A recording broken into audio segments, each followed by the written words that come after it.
Alright, bonjour mesdames et messieurs. Voici Monsieur Plante avec Mini Plante, Allô? mon fils Louis, qui va venir tourner le cours supplémentaire avec nous aujourd'hui. Donc, c'est la poursuite de la guerre de la conquête. Aujourd'hui, guys, on va voir avant la guerre de la conquête, quelles sont les forces militaires qui sont sur le terrain. Louis, ça t'intéresse-tu comme sujet? Oui. Ok, parfait, on va parler de la guerre, on va parler d'armée, ça va être super cool. Nice. Ok, guys, pour commencer le cours, c'est comme ça. On va écouter une petite vidéo. OK? Je sais que c'est bizarre de commencer un cours comme ça, mais c'est comme ça. Avec Allô prof. Voici Allô prof.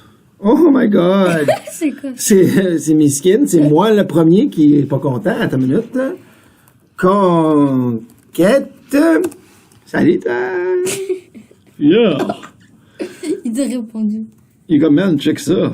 OK, la guerre de la conquête. Je m'excuse, chers élèves, de ce contretemps. Mon lien ne fonctionne plus. Oh. Guerre de la conquête, ce n'est pas... C'est une vidéo? C'est une vidéo! C'est une vidéo. OK, guys, comme vous le savez en classe, je le dis souvent, la vidéo est toujours nulle. Qu'est-ce que je vais faire avec cette nouvelle France? Ben là, Charlie, tu sais, c'est juste 40 arpents de neige, là. Tu as raison! Au cachot! Non, parce que là, Au 17e et 18e siècle, la France et la Grande-Bretagne se livrent plusieurs guerres pour la domination politique et économique de l'Occident. Ces guerres se prolongent jusque dans les différentes colonies de la France et de la Grande-Bretagne, étant donné qu'elles sont soumises à l'autorité de leur métropole. Ainsi, les colonies prennent les armes et cessent les combats lorsque leur métropole l'ordonne. De 1689 à 1748, 3 guerres opposent la France à la Grande-Bretagne. Leurs colonies respectives, la Nouvelle-France et les 13 colonies, s'affronteront donc elles aussi. C'est pourquoi on qualifie ces guerres de guerres intercoloniales. À la même époque, en Amérique, les 13 colonies connaissent une très forte augmentation de la population.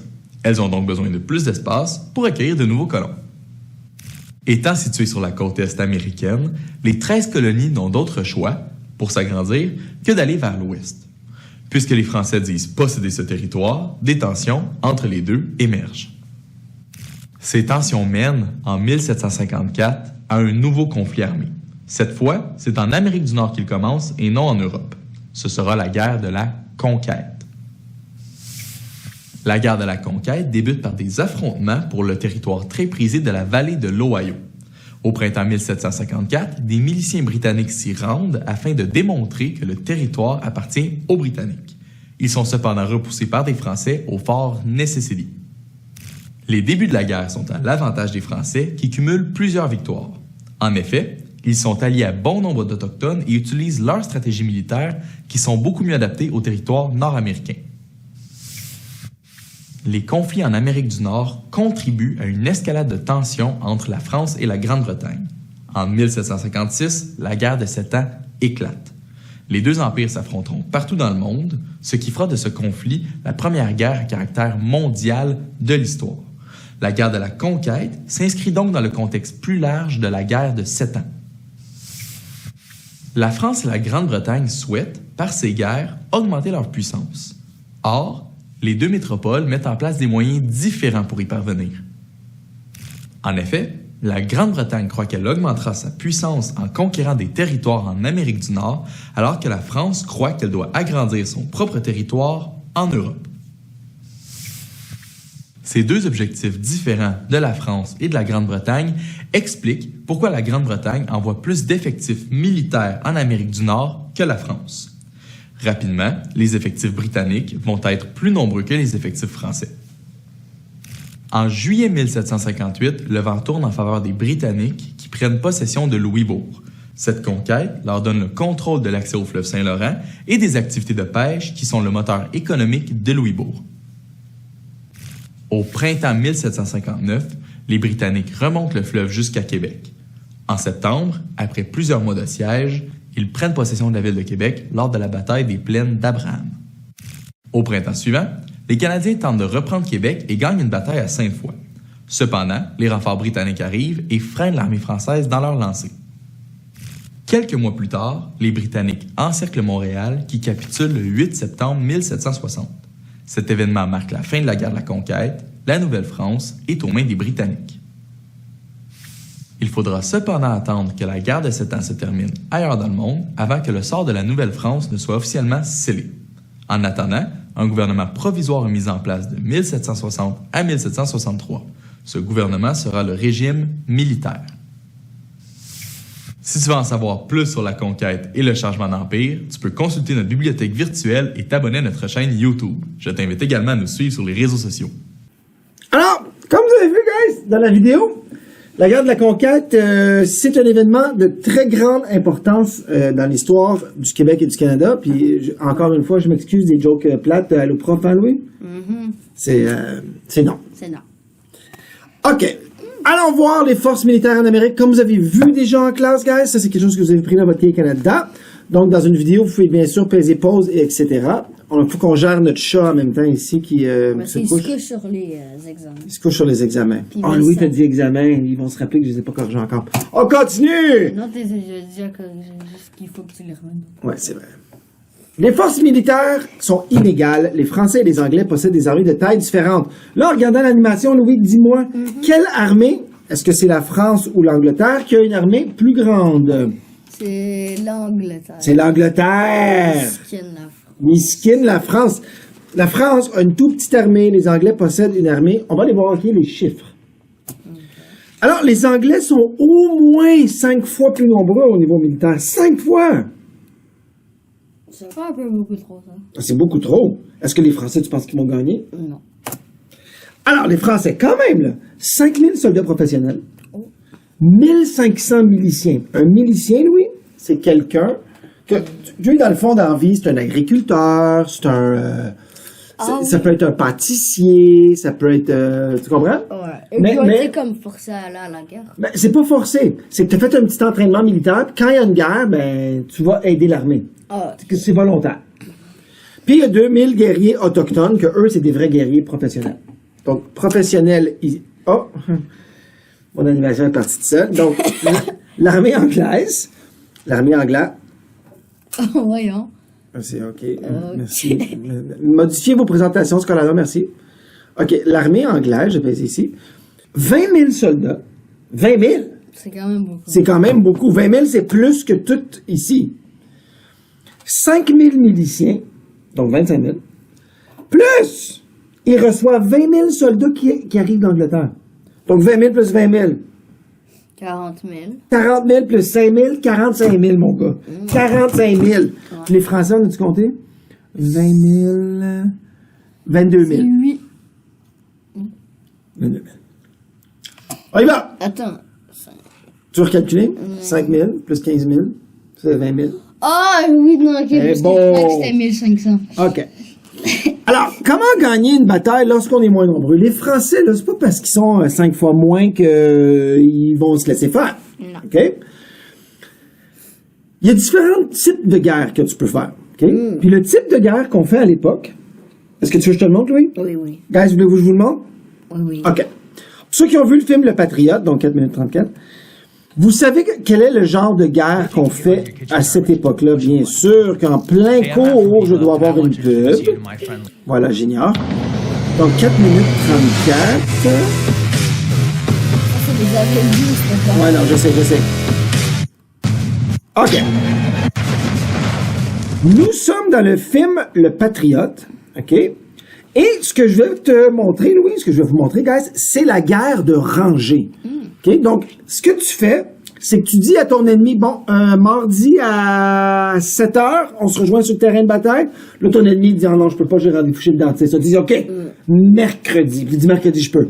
Fait que là, vous vous rencontrez mercredi sur le terrain de bataille et c'est une bataille rangée où tour à tour, c'est la queue de mon chat, tour à tour, vous prenez le temps de vous tirer. Alors, regardez ça.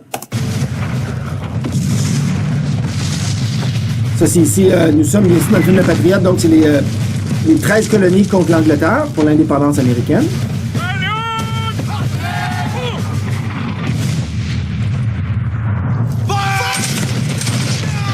Alors, c'est au tour des 13 colonies de tirer. Ils attendent, eux, ici, hein? Ils attendent. Pendant que les autres rechargent, un tir. Et c'est comme ça à tour de rôle. C'était l'ancienne façon de faire la guerre, qui nous semble aujourd'hui complètement ridicule. Oh, cher! Ouch! Il s'est fait casser, là. Il s'est fait casser la jambe, comme on dit. OK. Donc, on continue notre étude. Donc, ce qu'on vient de voir, ça s'appelle la guerre de rangée, où ce qu'on les met en rangée. On continue.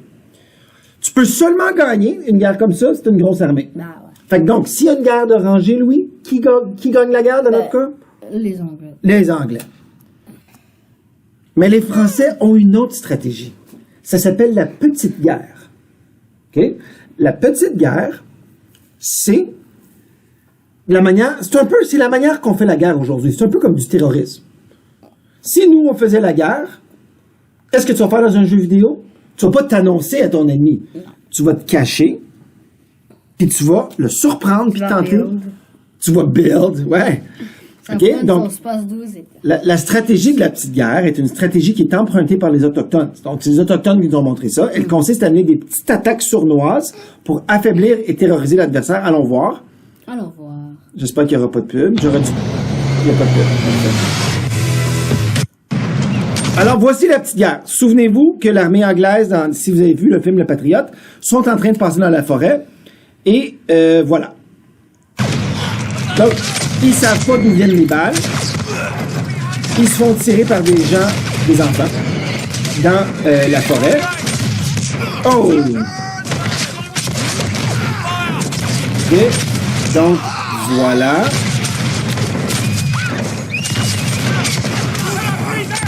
Donc, l'armée qui est en bas, les rouges, sont beaucoup plus nombreux. Je pense qu'ils sont 3 dans la forêt. Mais comme ils ne voient pas d'où ils se font tirer... OK, là, c'est Mel Gibson qui va vraiment faire le ménage, là. OK, on n'a pas besoin de le voir, quoique c'est vraiment intéressant comme scène. OK, parfait. Ah, je le laissais jusqu'à une trentaine, c'est pas grave. Donc, c'est la stratégie de la petite guerre. Oh ouais! Ça, c'est mon ancien élève que j'avais mis. Laissez-moi l'enlever parce que personne ne le connaît. C'est un gars d'HB. Ah, il n'est plus là. OK, ciao. Ça a été un plaisir, hein? Ah. Bon. Ce qu'on fait ici, guys, c'est la stratégie du scalp. OK? Ça, là, les Européens ils ont vraiment peur de ça, Louis. Le scalp, c'est une fois que tu as été capturé par les Amérindiens, par les Autochtones, ils te prennent par les cheveux, ils te prennent un couteau, puis ils vont couper un bout de ton cuir chevelu. Okay? Certains Français aussi le pratiquent également. Okay? Donc, ça terrorise les gens. Les Anglais, ils ont vraiment peur de cette stratégie-là. Là. OK? Donc, les Anglais, ils veulent quoi? Ils veulent 3 territoires durant la guerre de 7 ans. Ils veulent la vallée de l'Ohio. Ils veulent les Grands Lacs et ils veulent le fleuve Saint-Laurent. Je vois que mon gars, ça te passionne, Louis. Non, mais c'est à cause que... OK, là, on regarde ici. Je vais vous montrer la carte. Donc, ce que les Anglais veulent, Louis, regarde ici. C'est la vallée de l'Ohio. OK? T'es déjà allé? Ouais, je crois. OK, la vallée de l'Ohio. Il y a aussi le fleuve Saint-Laurent et les Grands Lacs. Ah, ça, oui. OK? Ils veulent gagner tout ceci. Mississippi, Grand Lac, fleuve. Parce que quand tu as accès au cours d'eau, oui, c'est comme les autoroutes d'aujourd'hui. Ça te permet de rentrer dans le continent et d'en avoir le contrôle. Ouais. Ça te va? Alors, Louis, comme tu as suivi le cours avec tout le monde, là, je devrais pas faire ça comme ça parce que ça va prendre une éternité. 40 millions et plus. OK. C'est vraiment pas le meilleur cours en vidéo que j'ai fait de ma vie, mais c'est correct. On va le garder. C'est correct. C'est comme ça. Louis, tu vas être obligé de faire le devoir, page 222 et 223, mon homme. Alors, trouve-moi ça ici. Comment est-ce qu'il y a Milk? Regarde, montre ça à l'écran. Et montre-le vite, parce que c'est le corrigé. Comme ça, OK. Donc, vous me faites ça en devoir, s'il vous plaît. Et puis, guys, c'est déjà la fin de notre vidéo. Bye! Likez la vidéo et abonnez-vous. OK, bye! Si vous vous abonnez, on va faire plus de vidéos. Adieu. Adieu, bye, merci. Adieu.